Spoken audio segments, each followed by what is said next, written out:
ওই খারাপ, ওই স্বামীর খেয়াল রাখতে পারস না? তোর কামটা কি সারাদিন? হ্যাঁ, কামটাও তো ভালো করে করতে পারিস না।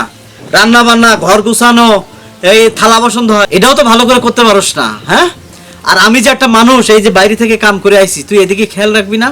স্বামীর সেবা করার কথা তোর মনে থাকে না?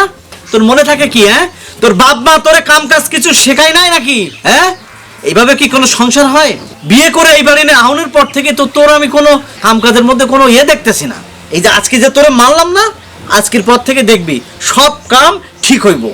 কাম যদি তুই ঠিকভাবে না করিস না, এইভাবে প্রত্যেকদিন তুই মার খাইবি। কতটা মনে রাখিস, আর এই স্বামীর সেবা করিস। হ্যাঁ, যা ভিতরে যা, কাম কর যা। আরে আজকের মারির কথা যেন তোর মনে থাকে।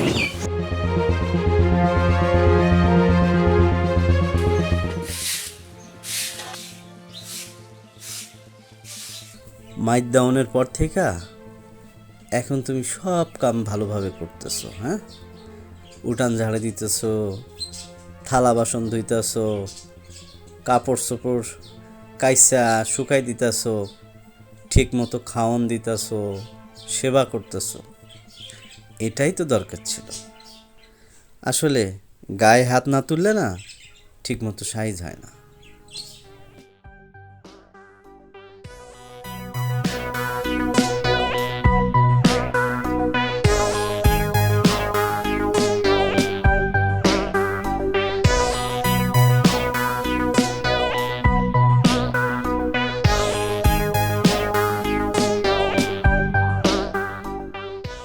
কি ব্যাপার?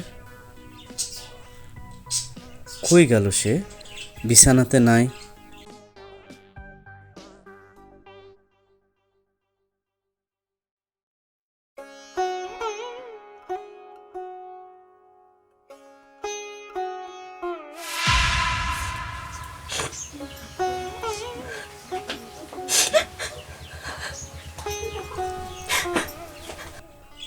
ও, যায় না মাঝে বৈশা আল্লাহর কাছে এত কাঁদতেছে কেন? ও তো কখনো এমন কাঁদে নাই। কি চাইতেছে আল্লাহর কাছে?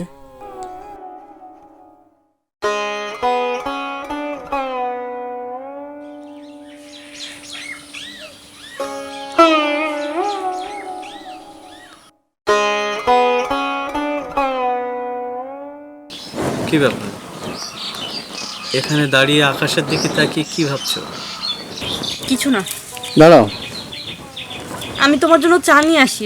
তুমি না সকালবেলা ঘুম থেকে ওইটা চা খাও? দাঁড়াও, চা বানাতে হবে না তোমাকে। আচ্ছা, একটা জিনিস বলো তো, ওই দিন তোমার গায়ে হাত দেওয়ার পর থেকে তুমি তো তোমার সব দায়িত্ব পালন করতেছো। তুমি স্বামীর সেবা করতেছো, সংসারের কাজ ঠিক মতো করতেছো। তোমার কি কোনো অভিযোগ নেই? আমার কোনো অভিযোগ নাই, আর আমি আমার অভিযোগ কোনো মানুষের কাছে বলি না, একমাত্র স্বয়ং আল্লাহর কাছে বলি,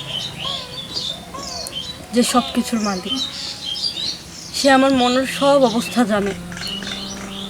আমি আর কোনো মানুষের কাছে বলার প্রয়োজন মনে করি না।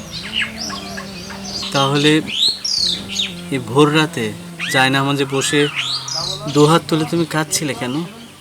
তোমার মনে আছে একটা সময় আমি শুধু তোমারে পাওয়ার জন্য কত আকুতি মিনতি করছি আমার বাপ মায়ের কাছে, তোমারে বিয়ে করবো বইলা, তোমার সাথে সংসার করবো বইলা। আমি তখন পাগলের মতো কাঁদতাম শুধুমাত্র তোমারে পাওয়ার জন্য। একটা সময় ছিল যখন তোমারে বিয়ে করার কথা বলায় আমার বাবা মা মাইনা নেয় না। তখন আমি আল্লাহর কাছে জায়নামাজে পড়া কাইন্দা কাইন্দা শুধু একটাই প্রার্থনা করতাম,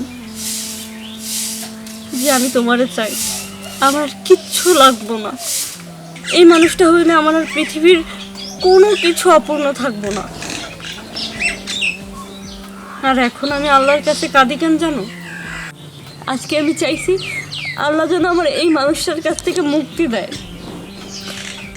যেই মানুষটারে আমি এত ভালোবাসি, আমার পরিবার ত্যাগ করে আসছে, আমি যার জন্য আল্লাহর কাছে পাগলের মতো কাঁদতাম, আজকে আমি সেই মানুষটার কাছ থেকে মুক্তি চাই।